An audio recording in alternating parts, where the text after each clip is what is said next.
you've made a series of new predictions. You've made 8 new predictions. Okay. I have them in this box here. Okay. I'll let you reveal what those predictions are. Okay. This is one prediction. Okay. So this is the most controversial prediction, okay? I predict that there will be a U.S. Civil War and Trump will get a 3rd term. You think Trump will get a 3rd term? Isn't that constitutionally illegal? There are things that are unconventional and immoral and wrong and evil and dangerous. And there are certain things that are illegal. Trump getting a 3rd term is not illegal. So let me explain the loophole.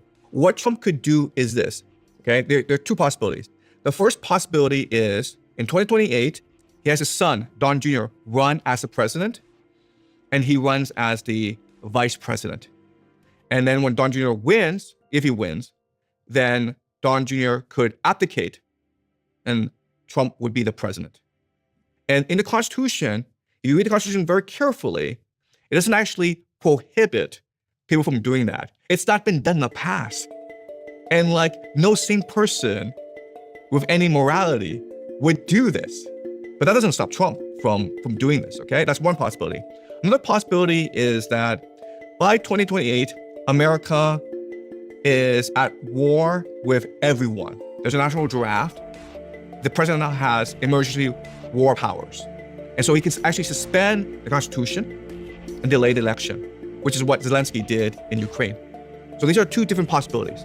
But I think that given Trump's track record, given his personality, I think he very much wants a 3rd term. And I think that he will do everything possible to get a 3rd term. He would turn 83 years old in the same year that he finishes his 2nd term.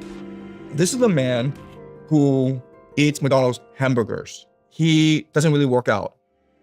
Yet, on the campaign trail, he's able to go to 2 rallies a day. And in each rally, just 50,000 people. And he will talk on and on and on. Then at night, when he should be sleeping, he's either on Truth Social, tweeting about the world, or he's calling up reporters and telling him or her some confidential information that he really shouldn't be discussing with the media. This is a man who is addicted to attention. This is a man who loves the spotlight. He's lived all his life in the spotlight. For him, death is to be ignored.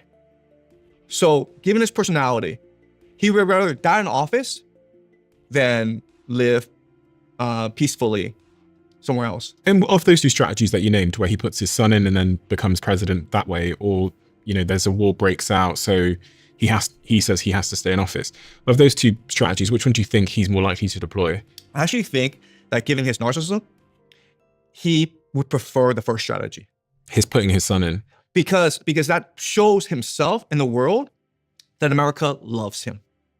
Okay. And it could also be J.D. Vance or someone else, right? It doesn't have to be his son necessarily. Trump does not trust anyone. Trump has never had a protege. In fact, everyone that's really worked for Trump has been kind of screwed over by him. Do you not think that if his son decided to run and then announced that the vice president was his dad, do you not think that there would be such a huge backlash in the United States that his son wouldn't win? Well, I think there's a possibility that they figure out how to cheat in 2028. Right? Oh, as in actually cheat at the election? Right. So at the poll booth. Right. So let's go into Trump's mind, all right? His psychology. In his mind, he won in 2020. The people voted for him. But the Democrats stole the election with mail-in ballots and by rigging the election machines. Okay? In his mind, he literally believes that. So in his mind, he believes that this is actually his 3rd term, and the people and the government, they owe him a 2nd term, which is what he wants now. He wants compensation for having the election stolen from him in 2020. I find it really, really implausible to think that Trump would run for a 3rd term. So again, this is a prediction. Yeah. And it is a test of the validity of my theoretical framework. I was looking at some of the constitutions and the laws, and it says that the 22nd Amendment explicitly states no person shall be elected to the office of the president more than twice. Some theorists have tried to argue that since the amendment says elected, a person might be able to serve a third term if they were appointed to succeed to the role. Exactly. If they were appointed or succeeded to the role, e.g. by being vice president first.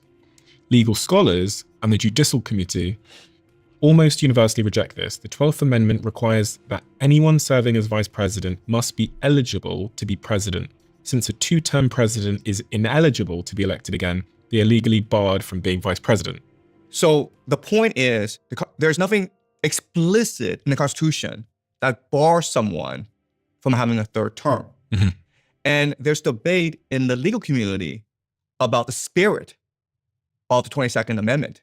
It would go to the Supreme Court, right? And the Supreme Court is controlled right now by the conservatives. Trump appointed 3 of the 9 justices, and there's a possibility he gets a 4th later in the year. So it's entirely up to the Supreme Court whether or not he can run. And again, there's something explicit in the Constitution that forbids him from running as a vice president. Okay. What's your next prediction? My second prediction is there will be a grand bargain between the United States and China. What does that mean? It means that people expect that the United States and China will go to war at some point over Taiwan. It means a lot of people expect that China wants to challenge American hegemony and replace America as the global superpower. But China does not want to do that. China's probably happy with America being the world's hegemon because you have to invest so much of your resources into fighting these wars that back up your nation. China doesn't want to fight these wars. So what China is going to do is try to triangulate between Russia and the United States. This is what happened during the Cold War. When China was not actually on the side of the Soviet Union, China was part of the non-aligned community. And that's what China is going to strive for in World War III, where China may help out Iran, may provide financing for Russia, but it's also going to strike deals with the United States as well. Mm-hmm. Okay? So I think that Trump and President Xi are supposed to meet at least 3 times, possibly 4 times this year, only this year. The first will be in mid-May in Beijing. And I think that they will start a process in which China and America come to an arrangement that benefits both economically. What does America want? America wants China to continue to buy US treasuries in order to finance the American debt. What does China want? China wants energy, resources from the Western Hemisphere, and it wants to access the American market. So there's no reason why China and America cannot come to an arrangement that benefits both. And Trump is very much a transactional character. And what will that mean for the world? It means that China is not really part of World War III in a meaningful way. Okay, so they're going to do a deal. They'll continue to work together as friends. China will be friends with both Russia and the United States as Russia and the United States fight each other. Okay. What's your next prediction? Iran is another forever war, and the United States will institute a national draft. Iran is another forever war, and the United States will institute a national draft. So you think Iran as a war is going to